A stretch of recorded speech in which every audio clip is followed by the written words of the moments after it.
자, 우리 민수기가 이제 막장으로 마지막 장 거의 비슷하게 끝으로 이제 자랐는데요. 이제 오늘 민수기 31장하고 할 수 있으면 32장까지 한번 또 나가보도록 하겠습니다. 36장까지가 끝입니다. 네, 그리고 다 나온 거예요, 지금.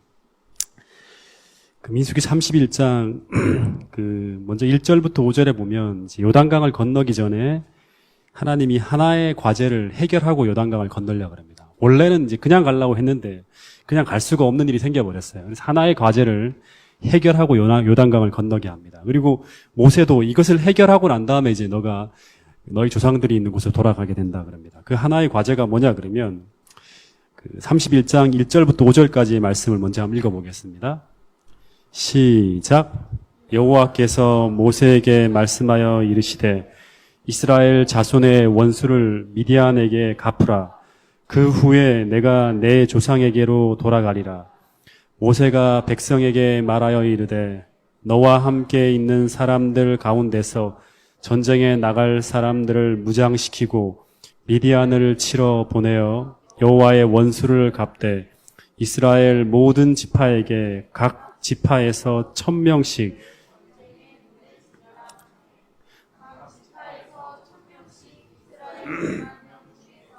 12,000명을 택하여 무장을 시킨지라. 자, 여기까지만 보시면 됩니다. 하나님께서 모세에게 이제 모세가 죽기 직전 산에 오르기 전에 그가 해야 될 마지막 일은 바로 뭐냐 그러면 이 미디안을 이제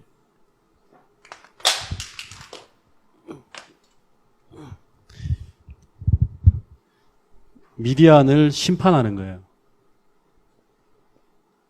이 심판한다는 것은 바로 뭐냐 그러면 요단강을 건너가서 이제 팔레스타인에 있는 가나안 족속들을 다 전멸시키는 것과 똑같아요. 이 미디안인을 완전히 다 전멸을 시키라는 거예요. 이 땅에서 완전 끊어버리라는 거예요. 그래서 이 미디안을 이제 심판하라 그러는데 이 미디안은 어떤 사람들이죠? 민수기 공부했잖아. 자꾸 생각해 보세요. 예? 예?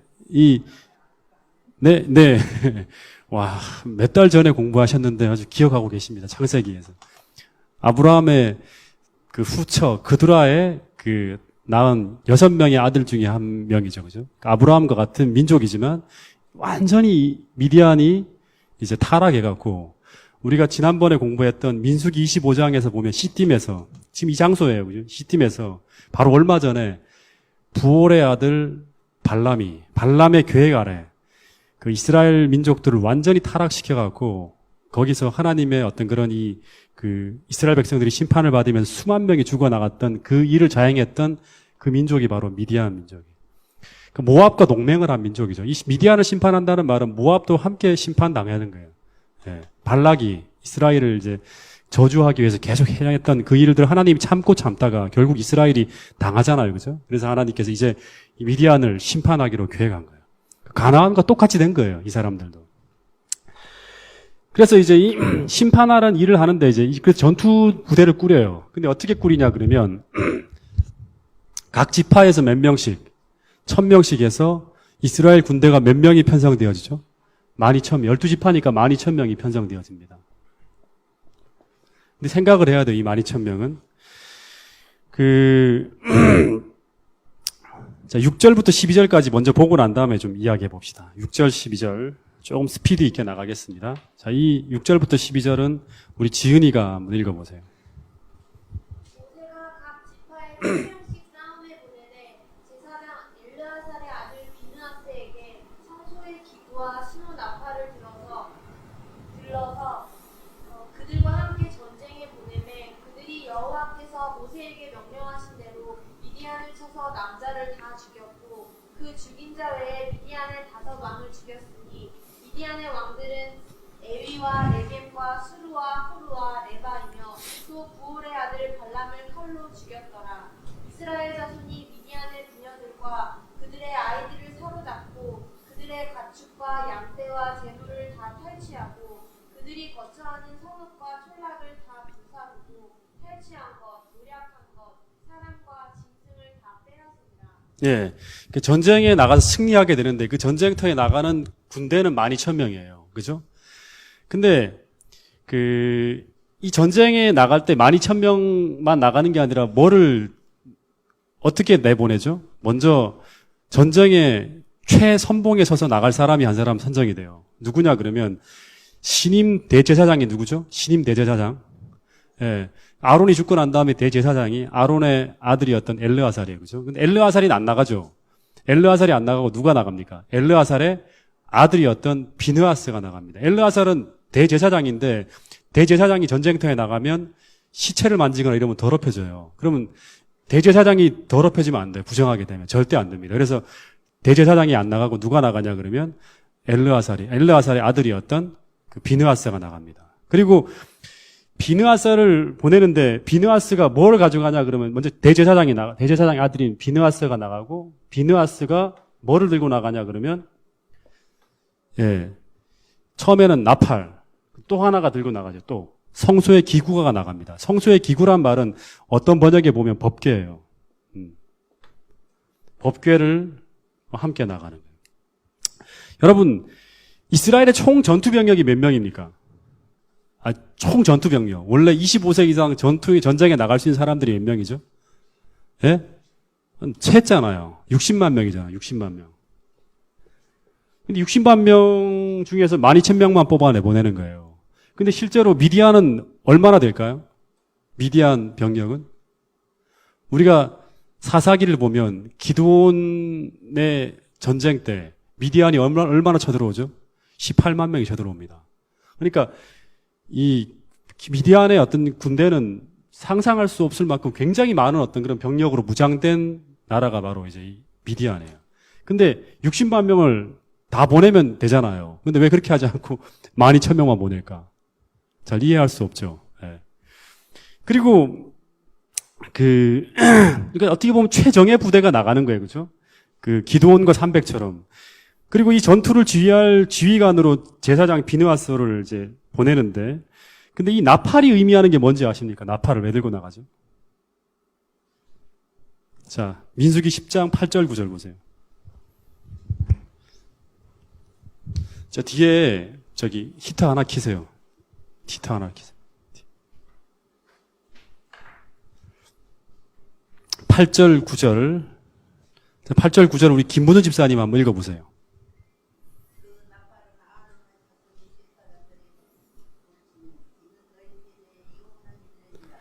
또 너희 땅에서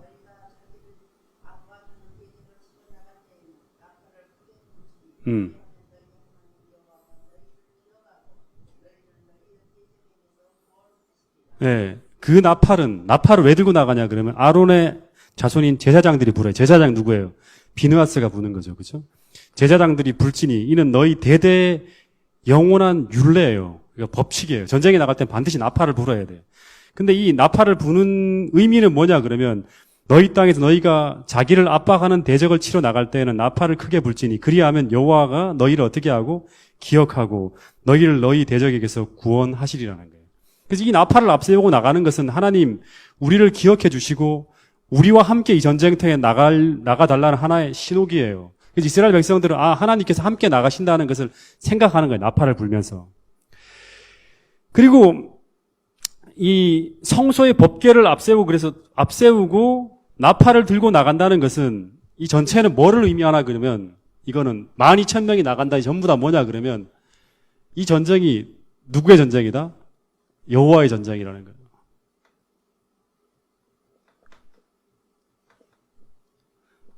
여호와의 전쟁이라는 거예요. 제가 이제 설교할 때마다 많이 이 말씀을 드렸는데요. 구약의 모든 역사 속에 등장하는 하나의 승리 공식이 있다 했어요. 승리 공식. 구약의 모든 전쟁은 그 전쟁의 숫자가 얼마인지 13만 명이 나가든지 60만 명이 나가든지 아무런 의미가 없어요. 이거는. 13만 명이 나가든 아니면 모세 혼자 나가도 돼. 한 명이든 두 명이든 숫자에 달려있지 않아요. 전쟁의 성패가. 이게 시편이나 많은 기자들이 반복하는 거예요. 그들이 얼마나 대단한 사람이 나오든지 얼마나 무서운 병정기를 들고 나오는지 얼마나 요새화되어 있든지 아무런 상관이 없어요. 그 전쟁의 성패는 오직 그 전쟁이 여호와께 속한 전쟁인지 아닌지. 이 말은 다시 말하면 이스라엘 백성들의 믿음으로 하나님과 함께 나오는지 아니면 그들 혼자 나오는지 여기에 따라서 모든 전쟁이 갈리는 거예요. 이스라엘이 믿음으로 그 전쟁을 여호와의 전쟁으로 만들 수 있는지 없는지 그 하나에 의해서 모든 것이 결정되어지는 거예요. 그러니까 그 전쟁이 여호와께 속했다는 말이 딱 나오면 그 다음에는 이겼다는 게 그 다음에 성경에 나와요. 속했다, 여호와께 속했다 하면 그 다음엔 이겼다 나오는 거예요. 여러분, 그래서 여호와의 전쟁이라는 왕이 어떤 마음으로 그 전쟁에 임하는가 하는 것에 달려 있어요. 왕이. 그러니까 왕의 지혜로 이스라엘 군대의 힘으로 전쟁을 치르는가 아니면 믿음의 공식 아니면 맡기고 왕이 맡기고 이 전쟁을 맡기는 거예요. 두 번째는 왕의 지혜를 포기하고 그리고 세 번째는 하나님이 지시하는 대로 따라가는 거예요. 맡기고 왕의 지혜를 포기했다면 그 다음에 결과는 뭐냐면 하나님의 지시하시는 데 따라가는 거예요. 왕이 맡기고 자기 지혜를 포기했다. 하나님의 뜻대로 간다. 믿음으로 인정하는 거거든요. 그러면 그 다음에는 하나님의 지휘대로 가는 거예요. 그러니까 12,000명 아니에요. 하나님이 12,000명 보면 안 돼요. 제2 부대로 30만 명 뒤에다가 한 번 더 끌어보내야 될 것 같습니다. 하고 하나님의 뜻이 아니라 12,000명을 보낸 게 아니라 30만 명을 보낸다. 그럼 안 되죠. 전쟁 집니다. 그리고 왜 나팔을 붑니까?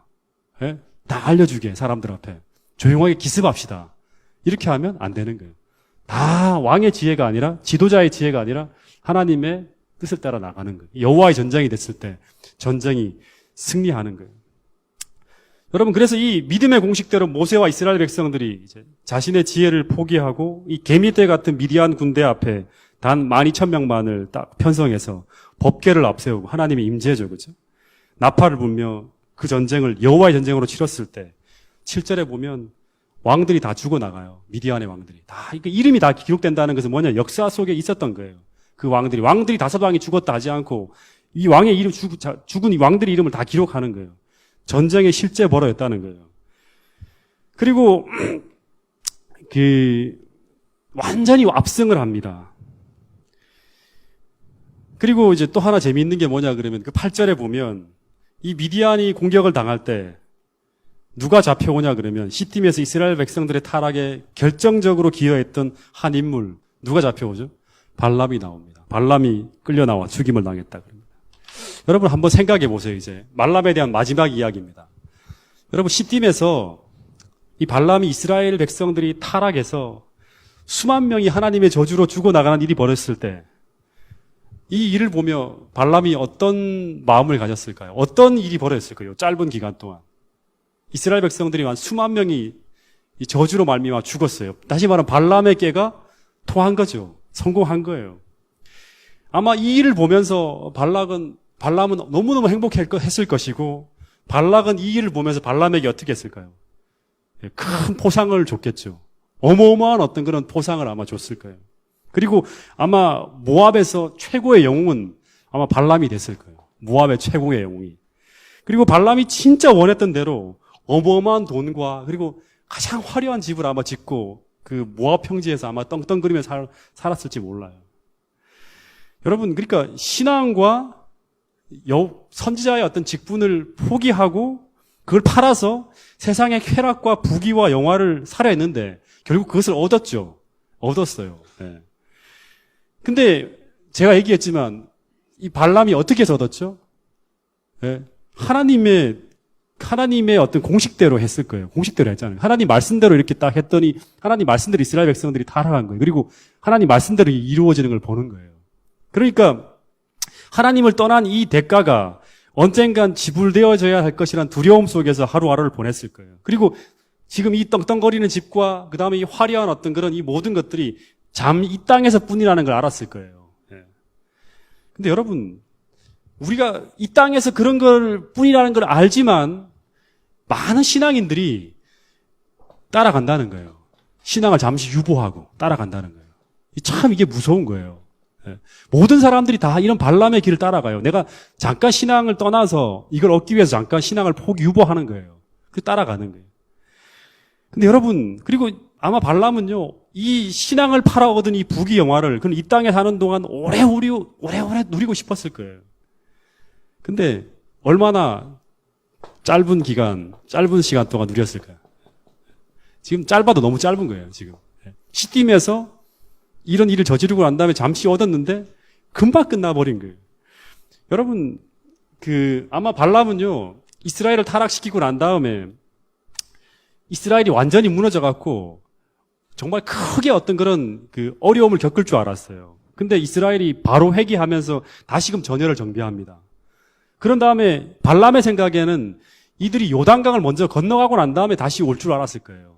근데 그러지 않고 어떻게 하냐 그러면 바로 요단강을 건너기 전에 이 미디안을 공격해서 먼저 미디안을 심판하겠다는 어떤 그런 계획이 딱 만들어지고 여기를 치러 온다는 거예요. 그래서 여기 보면 수많은 사람들이 이제 잡혀 죽어 나가면서 모압의 모든 귀족들이 다 처형을 당하는데 거기 같이 끌려 나오는 거예요. 그 앞에는 아마 이스라엘의 어떤 이 비느하스가 있었을 것이고 이스라엘 백성들이 쫙 보는 앞에서 옛날에 정말 존귀했던 한 사람이 미디안의 귀족들이 다 처형당하는 지금 그 앞에 잡혀온 거예요. 얼마나 비참할까요? 예, 예? 내가 한때는 저 사람들 앞에 존경받는 사람이었는데 지금은 끌려 나온 거예요. 처형당하기 위해서 끌려 나온 거예요. 그러면서 이 성경에는 안 나오지만 부조와 선지자에 보면 이 민수기 13장 10절에 보면 나의 죽음이 어떻게 되기를 바란다? 이 의인의 죽음처럼 되기를 원한다는 그런 고백을 했다고 그럽니다. 예. 난 정말 이렇게 죽고 싶지 않았는데, 나 정말 옛날에 그 여호와의 선지자로서 다시금 어떤 명성과 그걸 회복하고 그렇게 살고 싶었는데 이렇게 끝난다고 얘기했던 거예요. 여러분, 그러니까 이 민수기 23장 10절의 이 고백을 통해 얘기하면서 발람이 죽었다는 것은 어떻게 보면 이 발람은요, 잠시 이 부귀 영화를 누리다가 또다시 하나님께로 돌아가려 했던 그런 마음이 있었던 것 같아요. 근데 이 돈에 대한 애착과 잠시 유보하기로 했던 이 신앙을 그는 다시금 돌아갈 수 없었어요. 애착이 너무 커지면서. 여러분, 오늘 우리 모두도 이런 어떤 발람과 같은 실수를 범하지 않기 위해서 우리 어떤 신앙의 어떤 원칙이나 삶이 철저해야 돼요. 어떻게 보면요. 그죠? 유보를 잠깐 하다 보면 더 큰 거를 잃고 더 큰 거를 유보하다가 나중에는 발람과 같은 길을 따라갈 수 있다는 거예요. 자, 그래서 이 발람 이야기 이렇게 완전히 끝납니다. 그런 다음에 이제 13절부터 20절까지를 보면 이 군대가 승리를 하고 돌아왔을 때 이제 벌어지는 이야기가 나오는데, 자, 한번 읽어보겠습니다. 13절부터 20절까지 같이 읽어보겠습니다. 시작. 모세와 제사장 엘르아살과 회중의 지도자들이 다 진영 밖에 나가서 영접하다가 모세가 군대 지휘관 곧 싸움에서 돌아온 천부장들과 백부장들에게 노하니라. 모세가 그들에게 이르되 너희가 여자들을 다 살려두었느냐. 보라, 그들이 발람의 꾀를 따라 이스라엘 자손을 부올의 사건에서 여호와 앞에 범죄하게 하여 여호와의 회중 가운데 연명이 일어나게 하였느니라. 그러므로 남자들 중에서 남자는 다 죽이고 남자와 동침하여 사내를 아는 여자도 다 죽이고 남자와 동침하지 아니하여 사내를 알지 못하는 여자들은 다 너희를 위하여 살려둘 것이니라. 너희는 이래 동안 진영 밖에 주둔하라. 누구든지 살인자나 죽임을 당한 시체를 만진 자는 셋째 날과 일곱째 날에 몸을 깨끗하게 하고 너희의 포로도 깨끗하게 할 것이며 모든 의복과 가죽으로 만든 모든 것과 염소털로 만든 모든 것과 나무로 만든 모든 것을 다 깨끗하게 할지니라. 자, 여기 보면 이제 14절에 군대의 지휘관들이 이제 다 싸움에서 승리하고 난 다음에 돌아와요. 근데 14절에 보면 모세가 이 사람들을 칭찬하는 게 아니라 어떻게 하죠? 이제 막 개선 장군하면서 만세 만세 하며 돌아오는 거예요. 돌아오는데 이제 모세가 이 비느하스와 그 다음에 이 백부장 천부장들이 쫙 들어올 때 모세의 얼굴이 편하지가 않아요. 그리고 이 사람들을 바라보면서 뭐라 그러냐 그러면 여기 14절 보면 모세가 군대 지휘관 곧 싸움에서 돌아온 천부장과 백부장에게 어떻게 했다? 노했다는 거예요. 이 사람들을 다 영접하면서 칭찬해 줘야 되는데 어떻게 그렇게 하지 않고 노했다 그럽니다. 근데 그 원어를 보면 그냥 노한 게 아니라 경노했다, 대노했다 그럽니다. 왜 전쟁에서 대승을 하고 돌아왔는데 왜 대노했을까요? 예? 왜 경노했을까요? 이들이 여호와의 전쟁으로 이 전쟁을 100% 수행하지 않았어요. 다시 말하면 하나님의 명령하에 순종하지 않았기 때문에 그런 거예요. 100%. 하나님은 미디안의 씨를 말리는 전쟁을 해요. 그러니까 다시 말하면 미디안의 모든 어떤 족속들을 완전히 전멸하는 거예요. 전멸시키는 거예요. 가나안의 모든 족속들이 죄악의 잔이 찼을 때 그들을 완전 심판하는 것처럼 깨끗하게 다 멸절을 시켜야 돼요. 이게 사사기에서도 이스라엘 백성들이 해결하지 못한 숙제거든요. 근데 완전히 박멸하라고 명령했는데 보니까 이스라엘 군대만 돌아와야 되는데 군대만 돌아오지 않고 뭐가 돌아와요? 여자들도 오고 아이들도 오고 가축도 오고 양떼도 오고 다 오는 거예요. 지금 보니까 이스라엘 백성들 군대만 돌아오지 않고 다 돌아오는 거예요. 여러분 근데 이 여자들이 누구죠? 여자들이? 네? 여자들이 누구예요? 이 여자들이 시딤에서 이스라엘의 타락에 결정적 기여를 했던 여인들이 그 얘기를 하잖아요. 지금 모세가 그 얘기를 합니다. 왜 이 여자들을 살려두었을까요? 근데 왜 살려두었을까요? 네? 첫 번째는 제가 볼 때는 너무 불쌍해서 죽이는 게 편할까요? 이스라엘 백성들이 이 사람들을 막 사람 죽이는 게 편합니까? 안 편합니까? 편하지 않아요. 그래서 하나님 명령을 100% 순종하기 쉽지 않아요. 여자들이 애원했겠죠. 옛날에 우리 같은 민족 아닙니까? 살려달라고. 우리도 하나님을 다시 회개하고 하나님 편에 서겠습니다 하면서 살려달라고 애원했을 거야. 아마 제 상상력을 한번 동원해보면. 근데 쉽게 죽이기 힘들어요. 아이들도 마찬가지죠. 이 아이들을 다 어떻게 다 죽입니까? 이걸. 예. 그래서 이 또 하나는 뭐냐 그러면 두 번째는 이들을 데려오면 이 사람 하나하나가 다 뭐냐 그러면요. 재산. 다 이 사람들을, 이 여자들, 그다음에 아이들을 다 활용해서 전부 다 뭐로 쓸 수 있냐 그러면 노예로 쓸 수 있는 거예요. 다시 말해 이득이에요, 이득. 경제적으로. 이득이 되는 거예요. 근데 이제 심판이 확정되어졌죠. 확정되어졌는데 이 상황에서 하나님의 엄중한 명령이 떨어졌어요. 떠나기 전에. 너희들은 이 미디안을 어떻게 알아? 심판하라. 다 복수하라는 거예요, 옛날에. 이 복수하라는 말은 심판하라는 말이에요, 전부 다. 깨끗하게 다 진멸하라는 거예요. 근데 그 하나님의 명령 앞에 감정에 이끌려서 그 제거해야 할 악을 제거하지 않았을 때 어떤 일이 벌어질까요? 제거하라는 이 악을 완전히 제거하지 못했을 때 불쌍하고 그다음에 이 돈이 되니까 뭐 이거 우리가 지금 힘이 훨씬 강한데 뭐 이 애들을 우리한테 다시금 뭐 훗날에 우리에게 큰 문제가 될 거라고는 전혀 상상하지 못하겠죠. 지금 너무나 쉽게 다 승리하고 있으니까. 그래서 이 악을 제거하지 않았을 때 이것이 뭐가 되냐 그러면 이 죄의 불씨가 됩니다. 그러니까 불씨가 될 거라는 걸 하나님이 알기 때문에 완전히 끝내라 그랬거든요. 근데 이 죄의 불씨인 줄 알면서도 이 죄악의 위험한 것들을 품고 이들을 통해서 뭔가 이득을 보려 했을 때 이스라엘 백성들이 이 미디안의 가시는요 두고두고 이스라엘을 괴롭히는 존재로 남게 된다는 거예요. 여러분 실제 군대도 남자들을 다 죽이지 못해요. 자기들을 맞서 싸우러 나오는 어떤 보이는 사람만 죽였지요. 보이지 않고 도망가는 사람들, 그 다음에 뭐 흩어지는 사람들을 다 살려둡니다. 대충 다 정리하고 돌아오는 거예요. 그래서 이 미디안의 남자들을 다 죽였다 그러면, 여기 다 죽였다는 말이 나오지만 실제로 군대들만 보이는 사람만 죽이는 거예요. 다 죽였다 그러면 그 후에 사사기 시대에 18만 명이나 되는 엄청난 대군들이 다시금 남자에 나타날 수가 없죠. 그죠? 그러니까 이 악을 제거하는데 실패하는 거예요. 진멸하는데 실패하는 거예요. 그래서 이 철저하게 하나님 명령 앞에 우리가 순종하지 못하잖아요. 그러니까 깨끗하게 완벽하게 우리가 순종하지 못하면 이후에 그것은 분명히 우리에게 엄청난 고난의 가시가 된다는 사실.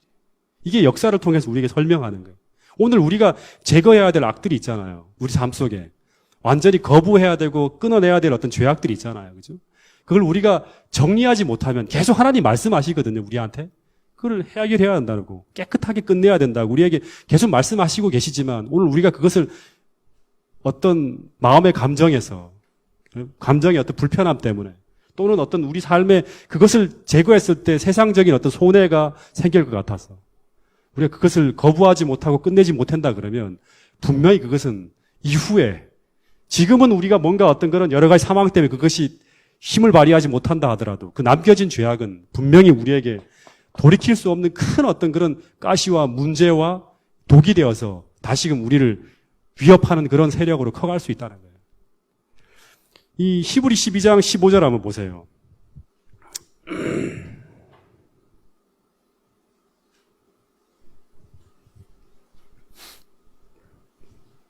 히브리 12장 15절.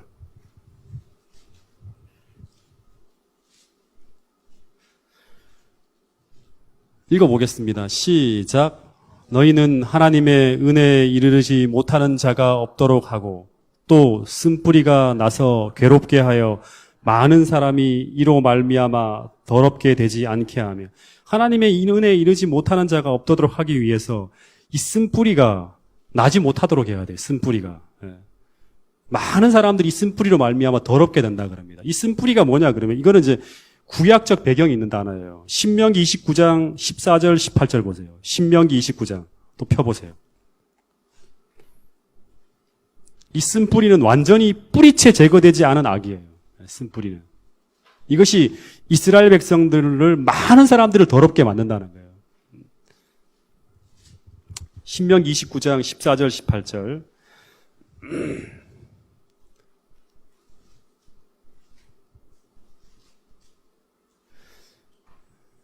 내가 이 언약과 맹세를 너희에게만 세우는 것이 아니라 오늘 우리 하나님 여호와 앞에서 우리와 함께 여기 서 있는 자와 오늘 우리와 함께 여기 있는 자에게까지이니 우리가 애굽 땅에서 살았던 것과 너희가 여러 나라를 통과한 것을 너희가 알며 또 너희가 그들 중에 가증한 것과 목석과 은과 금의 우상을 보았느니라.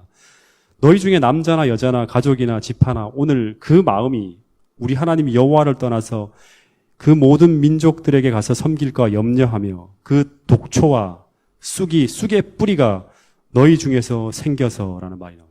그러니까 독초와 쑥의 뿌리가 너희 중에서 생기게 되면 너희들이 이걸로 말미암아 큰 어떤 어려움이 된다는 거예요. 다시 말하면 이 독초와 쑥의 뿌리는 바로 뭐냐 그러면 제거하지 않은 뿌리가 남겨져 있는 악이에요. 이걸 끊어버려야 돼요. 끊어야 하나님이 말씀하실 때 오늘 그것을 완전히 정리해야 돼요. 생활 속에서 마음 속에 생각 속에서 환경 속에서 그를 치우지 않으면 우리는 다시금 그것이 우리를 더럽게 하고 우리에게 계속 우리 신앙을 자라지 못하게 만드는 독초와 쑥의 뿌리가 된다는 거예요. 우리 신앙의 힘을 발현하지 못하도록 막는 하나님과의 관계를 계속 불편하게 만드는 여러분 독초와 쑥의 뿌리를 우리가 뿌리째 뽑지 아니하면 그것이 결국 우리 속에 다시 자라게 돼요. 자라게 된다는 거예요. 이걸 커가게 된다는 거예요. 민수기 33장 55절 보세요. 2장만 더 넘기면 되죠. 곳곳에 이런 얘기를 합니다. 하나님께서.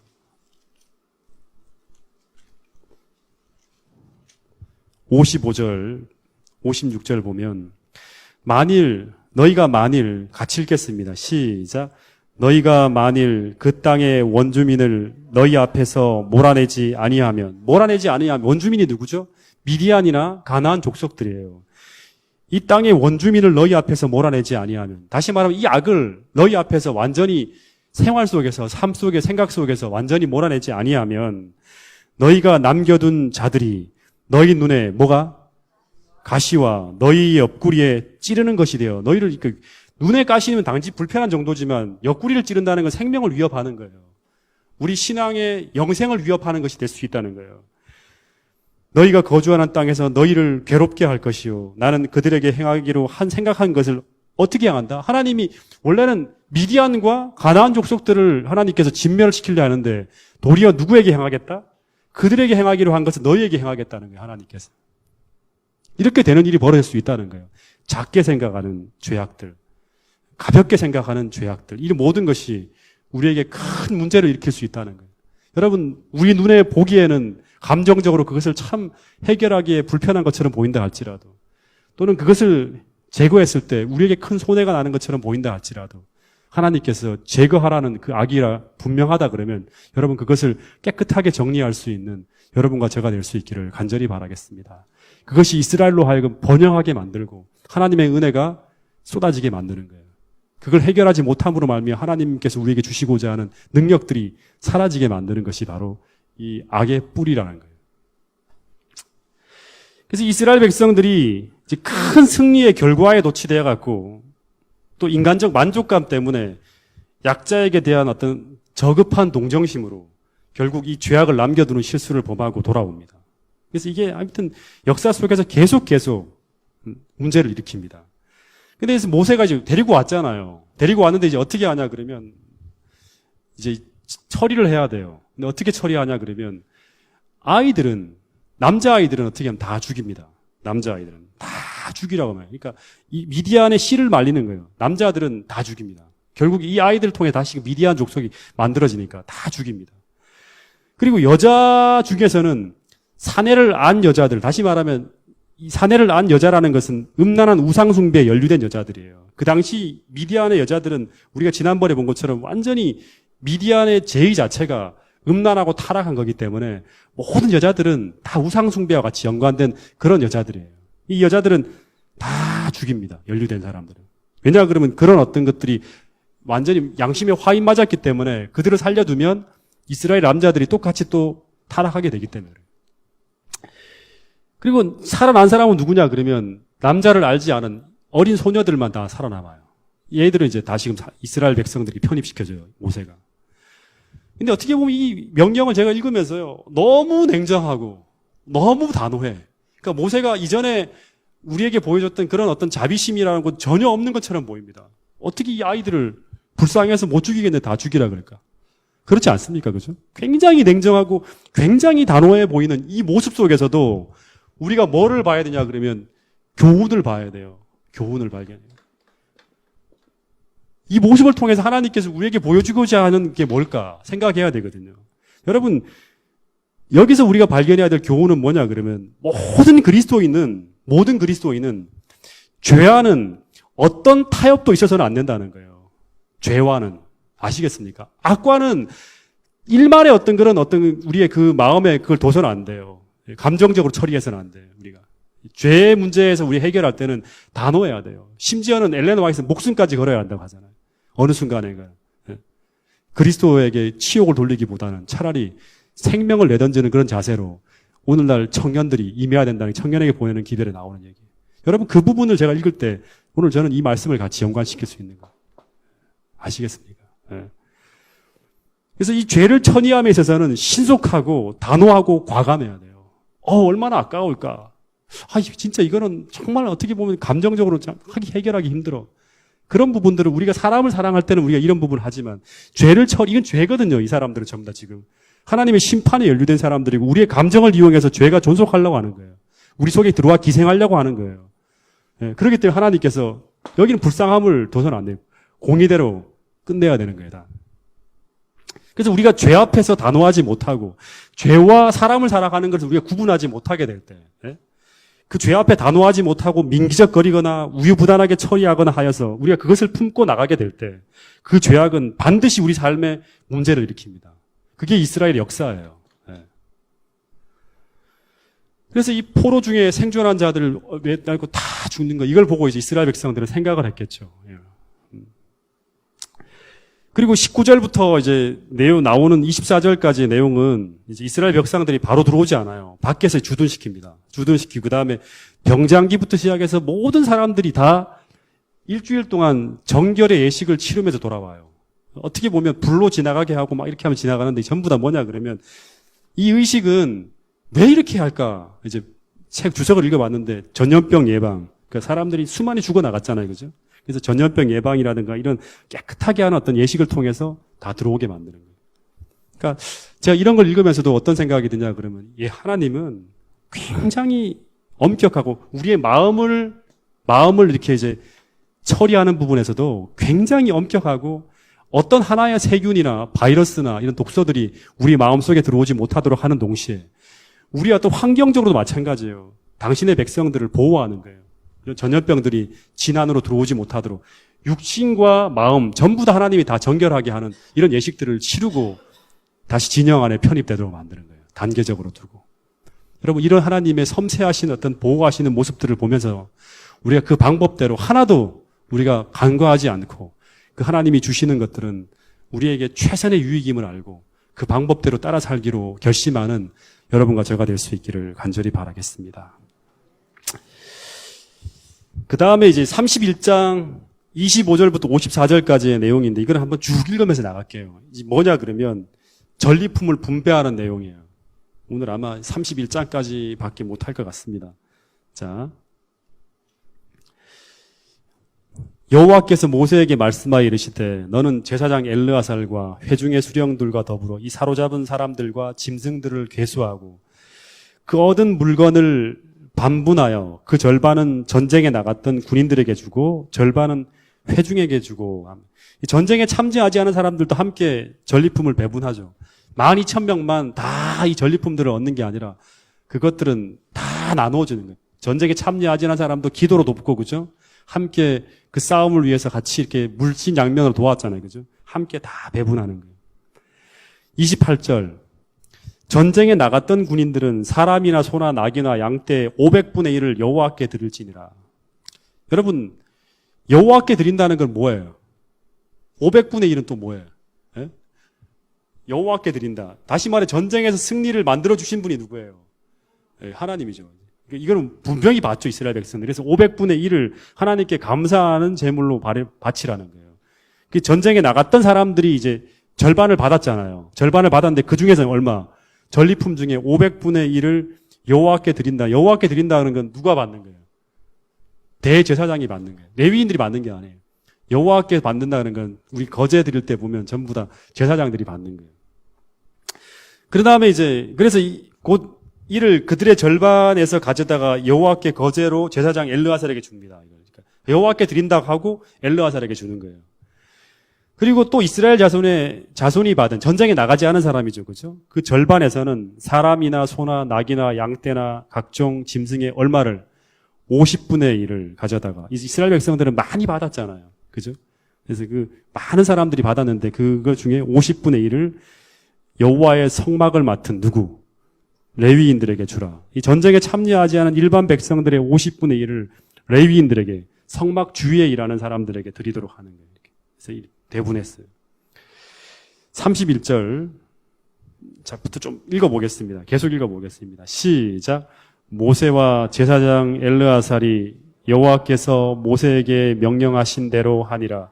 그 탈취물 곧 군인들의 탈취물 외에 양이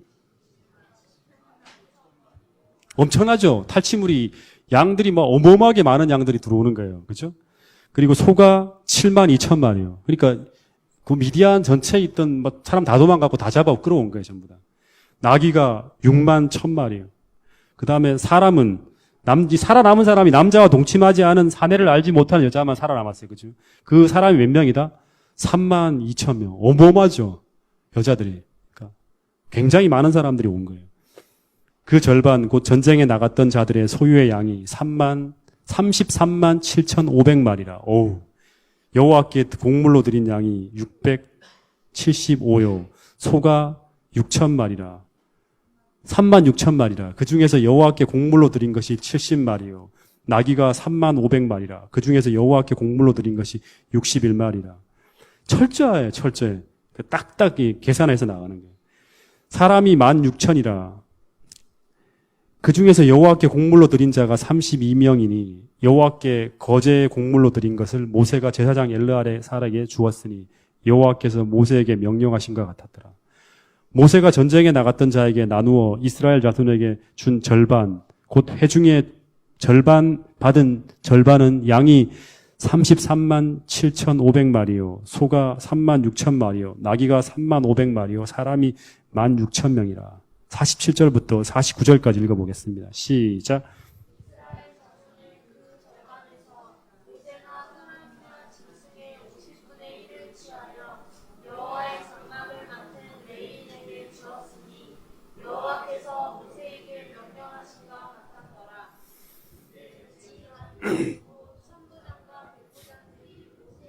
자, 여기 군대에 이제 천부장과 백부장과 지휘관들이 모세에게 나와서 너무나 감격해서 무슨 말을 하냐 그러면 이 말을 참 중요합니다. 뭐라 그러냐 그러면 모세에게 말하되 당신의 종들이 이끈 군인을 계수한즉 12,000명 중에서 우리 중에 한 사람도 어떻게 했다? 축나지 아니하였다. 다시 말하면 군인들이 한 명이나 죽었다 안 죽었다? 단 한 명도 죽지 않았다는. 이런 엄청난 사람들을 탈취해 온다 그러면 남자나 상대가 어마어마한 전력으로 맞섰겠죠. 그죠? 근데 그 전쟁터에서 단 한 명도 죽지 않았다. 예. 이게 바로 뭐냐 그러면 여호와의 전쟁이 되었을 때입니다. 예. 여호와의 전쟁이 되었을 때는 한 명의 군인도 죽지 않습니다. 아무리 치열한 전투를 치른다 하더라도 이게 여호와의 전쟁의 하나의 놀라움. 그러니까 누가 치른 거예요, 이 전쟁을? 사람이 한 전쟁이 아니라는 걸 확실히 알 수 있죠. 예. 12,000대 수십만 대군이 합쳐졌다 그러면 좀 타격을 받아야지. 근데 한 명도 죽지 않는 거예요. 그래서 이 사람들이 너무나 감격해서 어떻게 하냐 그러면 우리 각 사람이 받은 바 금패물 곧 발목걸이, 손목걸이, 인장반지, 귀걸이, 목걸이들을 여호와께 헌금으로 우리의 생명을 위하여 여호와 앞에 속죄하려고 가져왔나이다. 전쟁을 통해서 하나님의 영광을 보게 될 때, 그러니까 이거 전쟁이라는 게 우리의 삶의 문제일 수 있어요. 그러니까 우리의 어떤 그런 큰 어떤 치러야 되는 그리스도인으로서의 그런 전쟁터에서 우리가 여호와의 영광을 보게 될 때, 백성들은 의무적으로 드리는 예물에 더하여 자기를 희생하여 희생에 감사의 어떤 예물을 자원하는 예물을 드리는 걸 볼 수 있습니다. 여러분 그래서 이제 이 51절부터 보면 자 51절부터 54절까지 읽어보겠습니다. 시작.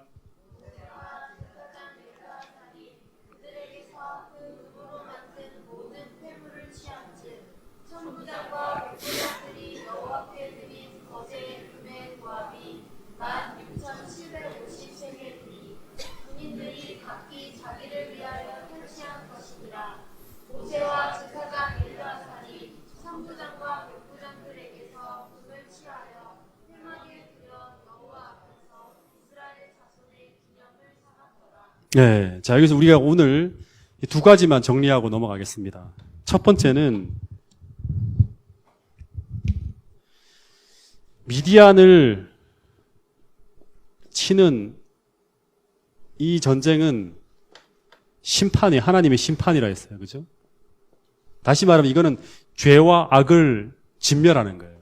그러니까 여기에는 죄와 악을 진명할 때 우리가 하나님께서 그를 해결하라 할 때 우리가 어떤 동정심이나 또는 우리의 판단, 우리의 생각대로 어떤 이득을 취하려거나 그런 속에서 민기적거려서는 안 된다는 거. 이게 첫 번째 교훈입니다. 그리고 이 미디안이라는 이 악은요, 어떻게 보면 굉장히 강한 세력이에요. 이걸 치러 나갈 때 어떻게 나가야 되냐면 이 여호와의 전쟁이 되게 해야 되는데 그 여호와의 전쟁이 되게 한다는 건 바로 뭐냐 그러면 믿음으로 이 전쟁을 나의 전쟁이 아니라 하나님의 전쟁으로 만들어야 되는 거예요. 그거는 어떻게 한다? 맡기고 내 지혜를 포기하고 하나님이 맡기고 내 지혜를 포기한다는 건 하나님의 지시를 따라간다는 거예요. 성서적 방법으로 이 문제를 해결하겠다고 딱 결심하는 거예요. 그렇게 했을 때 단 한 명의 손실도 일어나지 않고 다시 말하면 우리 인생에서 손해보는 게 하나도 없다는 거예요. 예. 그렇게 하고 하나님께서 결과적으로는 우리를 승리하게 만들어 주신다는 거예요. 그래서 이들이 이걸 보고 하나님이 함께 하시는 이 전쟁의 결과들을 보면서 뭐를 생각하는 거예요? 하나님의 영광을 보면서 그들이 하나님 앞에 더 큰 헌신을 할 수 있는 거예요. 그러니까 오늘 우리가 신앙이 자라나는 것도 마찬가지고 우리가 큰 문제 앞에 섰을 때 우리가 어떻게 이 문제들을 해결해야 되는가? 첫 번째는 하나님의 원칙대로 가야 돼요. 그죠? 오늘 특별하게 이스라엘 백성들이 두고두고 이 문제에서 적당하게 함으로 처리함으로 말미암아 그들이 힘을 잃고 굴욕적인 이스라엘 역사를 써갔던 것처럼 그 전체를 밟지 않기 위해서는 오늘 이 미디안을 처리하는 부분에서 이스라엘 백성들이 배우지 못한 이 부분에 대해서 우리가 교훈을 삼아서 오늘 이 마지막 전쟁을 아마겟돈 전쟁이라는 이 마지막 전쟁을 치르기에 앞서는 우리가 어떤 자세로 우리의 신앙을 점검해야 될지를 다시 한번 우리 교훈을 삼아야 돼요. 그죠? 하나님의 계명을 지키고 예수의 믿음을 가진 자들은 오늘 하나님 앞에서 어떤 그런 우리 악에 대한 어떤 태도는 분명하고 단호해야 된다는 거.